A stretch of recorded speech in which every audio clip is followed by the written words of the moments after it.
Donald Trump is not a well man. And that's not a shock to anybody watching this. Like, you're going to hear me say that and think, well, yeah, we know this. But there were several instances over just the last few days where Donald Trump put on full display for everyone to see both his mental and physical decay. And I do believe that is what we need to refer to it as. It's not decline at this point. He's not just going down. He is decaying. Part of the mental decay, obviously, we discussed in the Monday live stream, was when he got up in the middle of that meeting this past weekend, just got up talking to oil executives, started looking out the window, talking about his ballroom. Couldn't stay focused, couldn't stay on topic, couldn't keep his interest while talking about his conquest of another country. So he just got up and moved on to his own thing. And as I've explained a lot in the past, my grandmother suffers from dementia. And what I saw Trump do at that meeting is exactly what she does. I mean, it can be in the middle of dinner and she'll get up, she'll go outside, she'll start looking at things and talking about things right in the middle of dinner, just totally, off on her own. And so when you kind of live with these things or see them frequently, as I do, you recognize them when they happen. Okay, there is no mistaking what happened at that meeting this weekend with Donald Trump. That is dementia. It's not possible dementia. It's not, oh no, I think there's decline. This man clearly has a disease. Clearly. There's no doubt. Absolutely no doubt left. And the mental health professionals, of course, have been warning us about all of that for months and months and months. But now it's to the point where the White House cannot hide it. It's to the point where Donald Trump cannot be left unaccompanied. He always has somebody there with him to kind of either take over, to maybe guide him, but he didn't at that meeting, and that's what happened. But we got another instance of this weekend when he was aboard Air Force One. We actually got several. He was asked about J.D. Vance's claim that the officer that killed Renee Good had absolute immunity. And instead of giving any kind of coherent answer, this is what Trump said. Everyone's seen it. A woman who's very violent. She's a, very radical person. Very sad what happened. Her friend was very radical. Okay, you were asked about absolute immunity, so the reporter pressed him again, like, no, we're talking about absolute immunity. And Trump said this verbatim. This is what he said. Well, I'm going to let the people define it, but immunity, what knows means as well as I do. I'm going to read that again. This is not me stuttering or messing up the words on the page. This is what the President of the United States said, the words that came out of his mouth again. I'm going to let the people define it, but immunity, what knows means as well as I do. That is a direct quote from the 79-year-old President of the United States.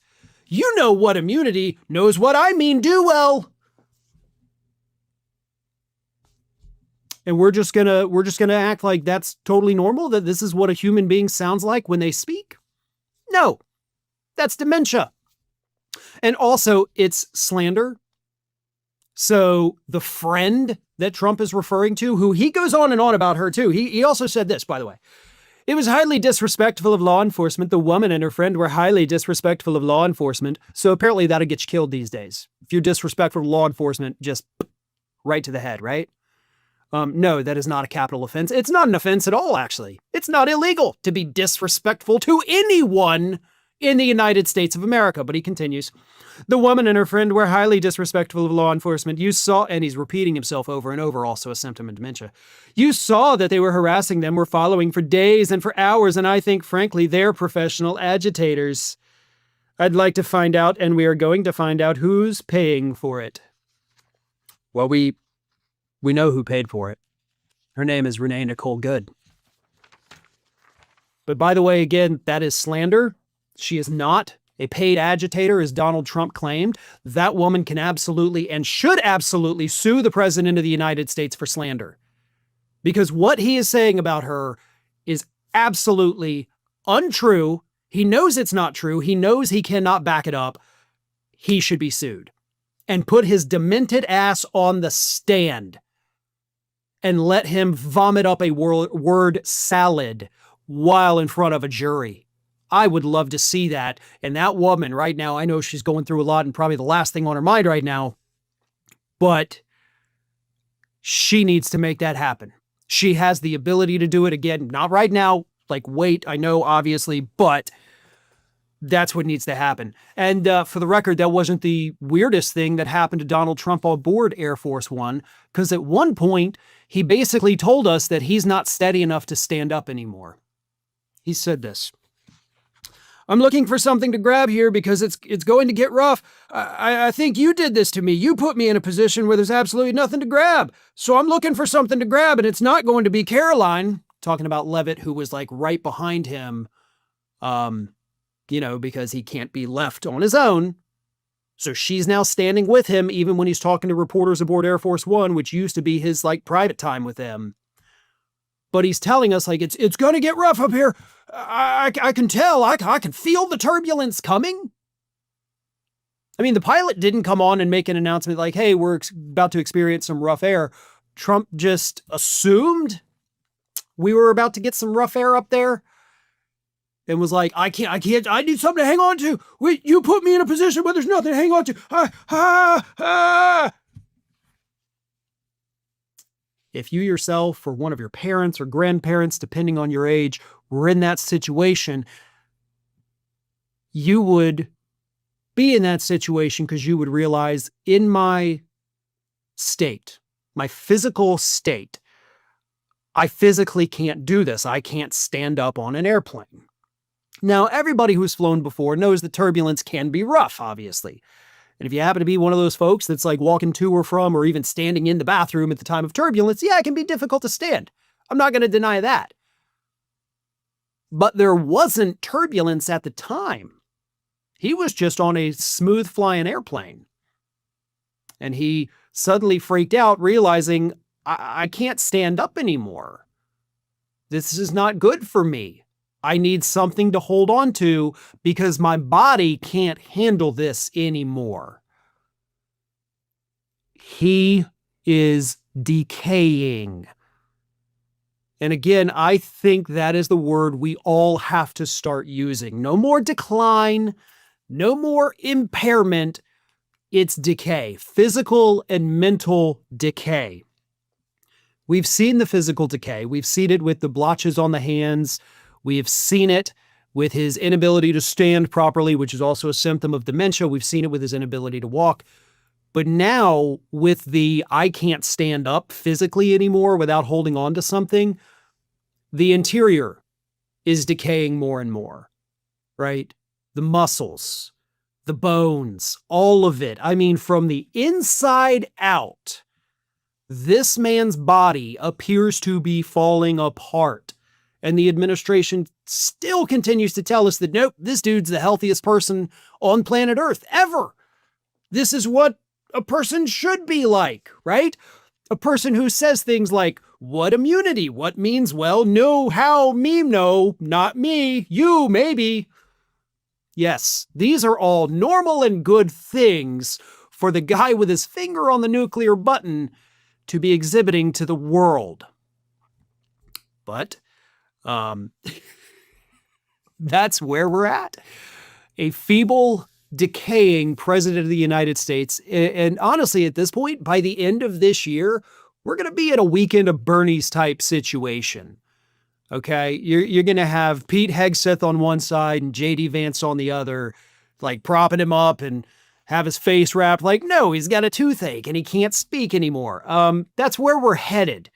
It may not even take till the end of this year. We may see that by the end of this month at this rate, because not only is he decaying, but the decay is accelerating. Some super chats here. I saw Scorpia ZA. Thank you very much. Said you were late to the stream. Hey, it happens. I was, about 30 seconds late starting it.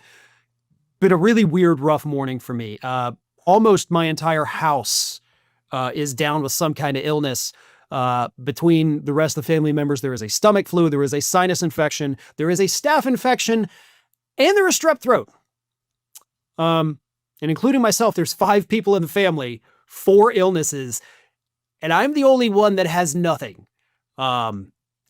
So it's a matter of time probably before I end up, knowing my luck, I'll end up with all 4 of them at once instead of, just everybody who has one. I'll get all of them.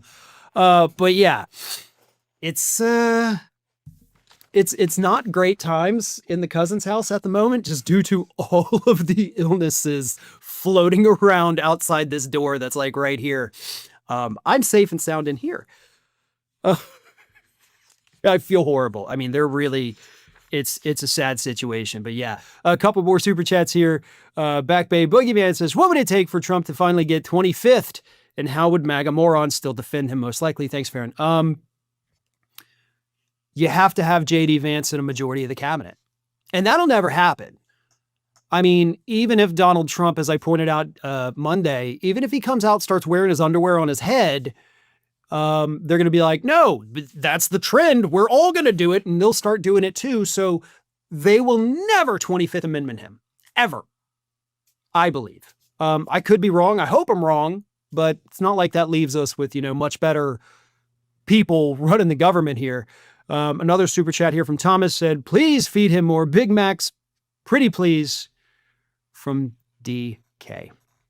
I agree. Like, Trump loves McDonald's, and as you get older and, especially if you do have dementia, you're looking for the comfort, you're looking for the familiar. So really the best thing in the world we can do for the guy is make sure he gets as much McDonald's as possible. Like, 5, 6, 7 times a day if we need to, but let's keep him comfortable. Let's keep him happy.